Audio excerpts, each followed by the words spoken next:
छ रे एकचोटि भेटेर तिमीलाई हेर्ने रे।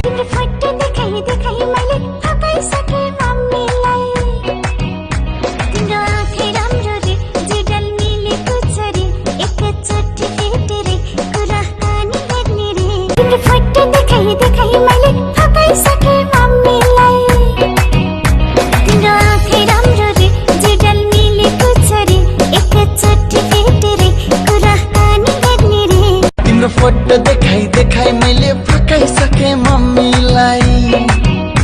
तिम्रो आँखै राम्रो रे मुहार हाँसिलो छ रे एकचोटि भेटेर तिमीलाई हेर्ने रे।